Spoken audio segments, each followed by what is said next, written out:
I want to introduce a new term called prevalence. Prevalence is the rate of a disorder over a period of time. So if I look at the 12-month prevalence of a disorder such as panic disorder, that's the number of people within a 12-month period who qualify for the diagnosis of panic disorder. Lifetime prevalence, which we also call base rate, is the number of people over their lifetime who qualify for a diagnosis. For example, the disorder of schizophrenia, which is very severe and very chronic, but fortunately fairly rare. 1% of the population will experience schizophrenia at some point during their life, and the majority of them will show symptoms from late teens, early 20s, throughout the rest of their life. Now, many disorders are fairly prevalent, much more than you might imagine. In the next slide, you're going to see that for some of the more common disorders. This slide shows graphically both the 12-month and lifetime prevalence rates for many of the common classes of disorders. You can see that almost 30% of the population will experience an anxiety disorder sometime during their life. And in any given year, about 17 or 18% of the population is experiencing an anxiety disorder. If we add up all of the possible disorders, what we see is that almost half of the population will experience some psychological disorder sometime during their life. And about a quarter of the population at any given point in time qualifies for a psychiatric diagnosis. This is an important concept and one I cannot stress enough.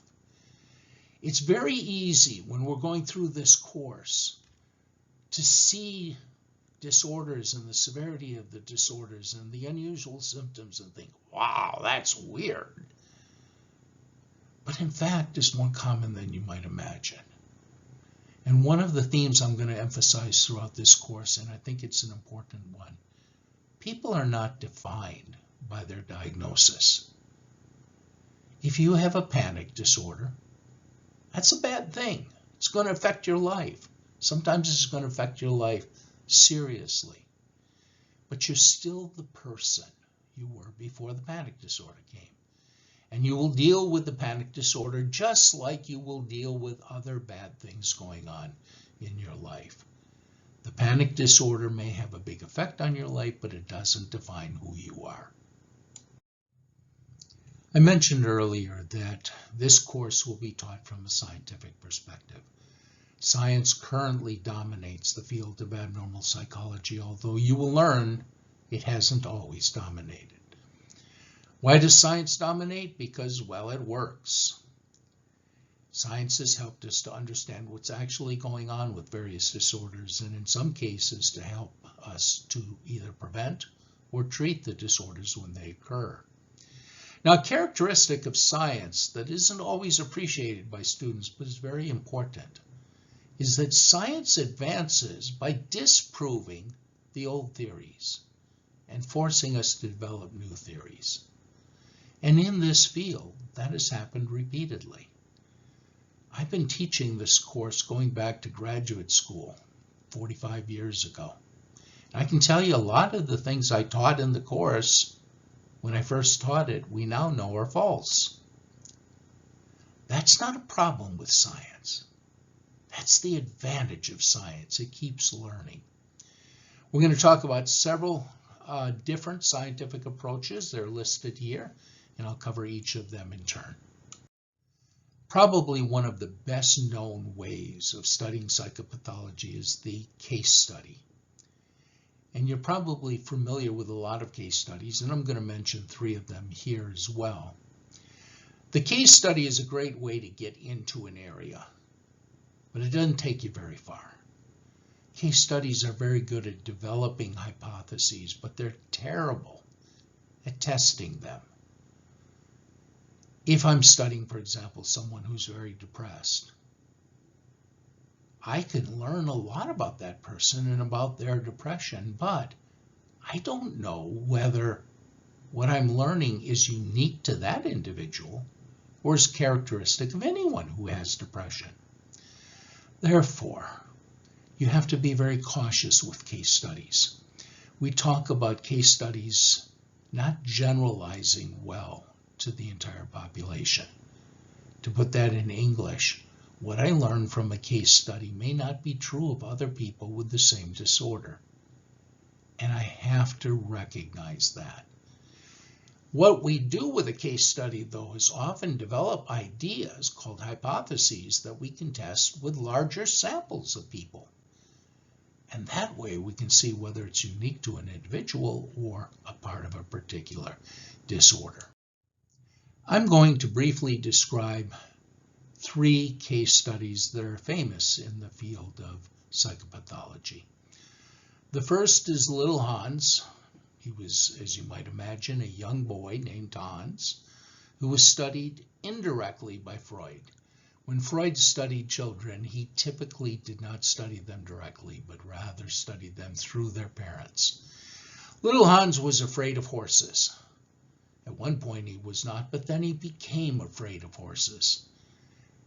And he was so deathly afraid of horses that going out on the streets at the time, there were no automobiles, so the mode of transportation was either to ride a horse or be in a cart that was pulled by a horse.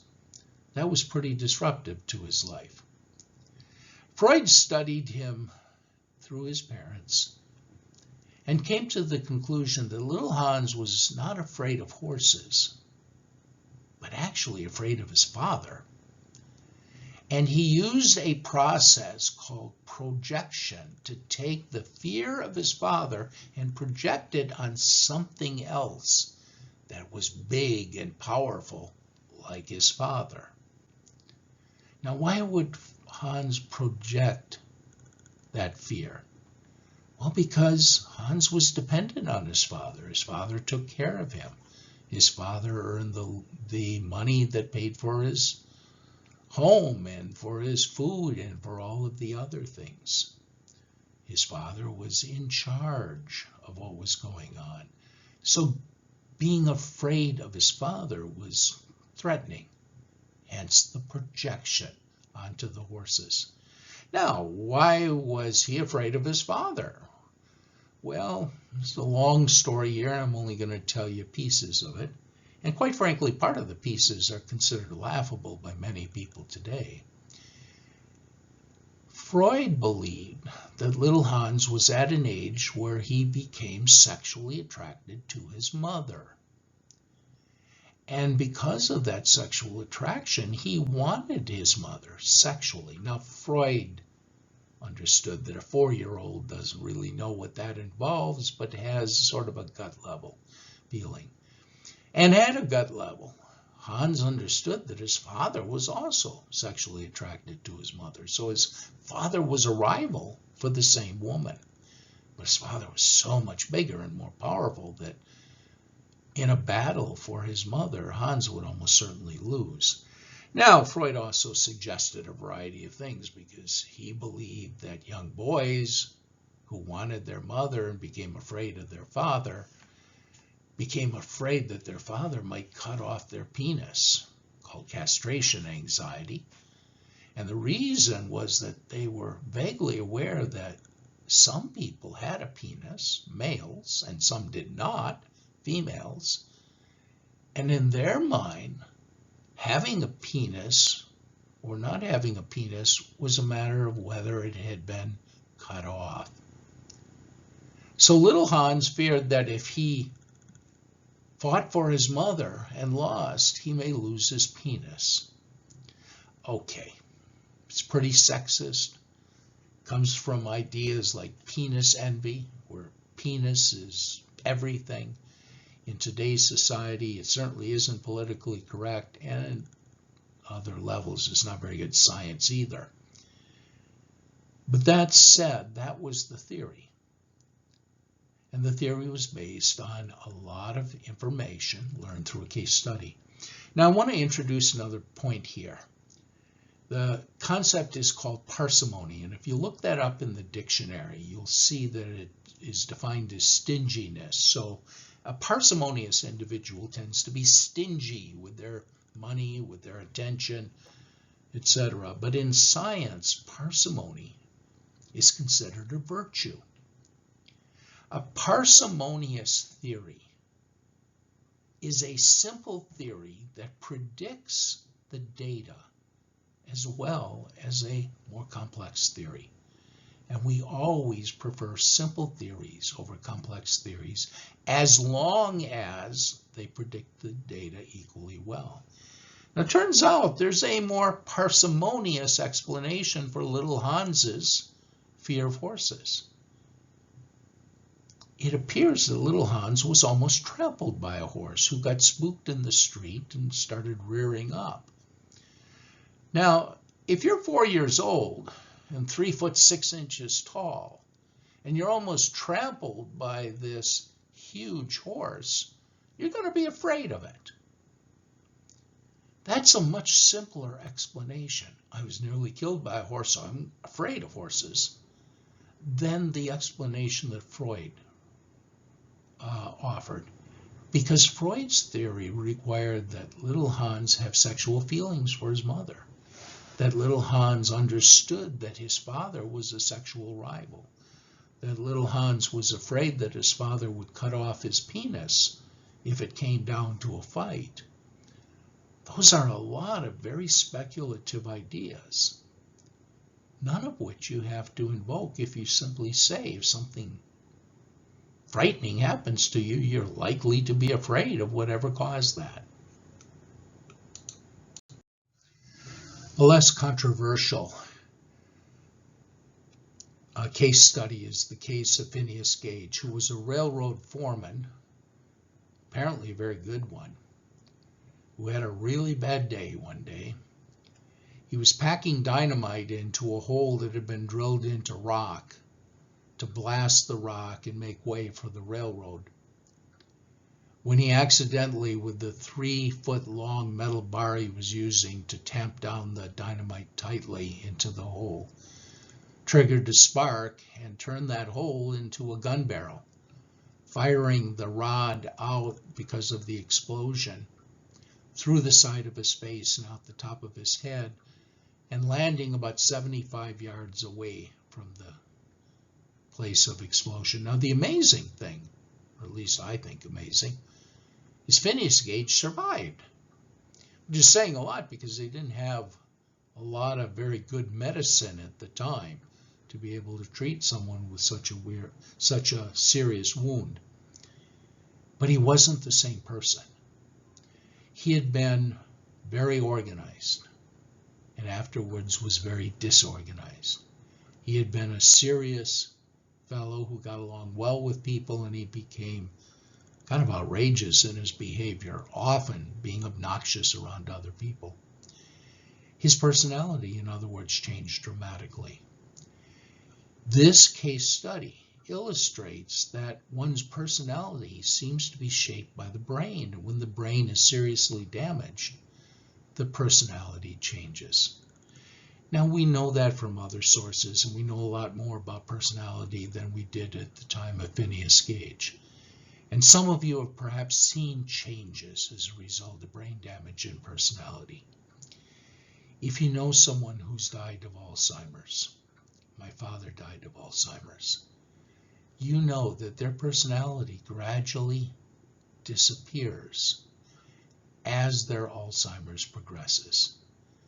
When they no longer know who you are, when they no longer remember what they did, or even who they are, their personality is gone. The things that make a person unique are gone. Their heart may still be beating. I often refer to Alzheimer's as slow motion death because one's person dies long before their body dies. The last case, called The Three Faces of Eve, was published as a book and made into a movie. There have been similar cases. Sybil, for example, was both a book and a movie as well. These were cases of a very rare disorder, at the time called multiple personality disorder. We have a different name for it. We call it dissociative identity disorder, or DID now. In this case, Three Faces of Eve, you had an individual who had a primary personality, but apparently other personalities that shared the same body. And only one personality could be active at any given time. Actually, in the cases of the Three Faces of Eve, the book and the movie were simplified because there were actually a lot more than three. I believe the number was 16. When you have very rare disorders, you can't really test groups of people very well because, well, it's so rare there aren't very many people to be in any study. So case studies are often the only way that you can take a look at such rare disorders. I introduced a concept earlier in this lecture called prevalence. Prevalence was the rate of a disorder over a period of time.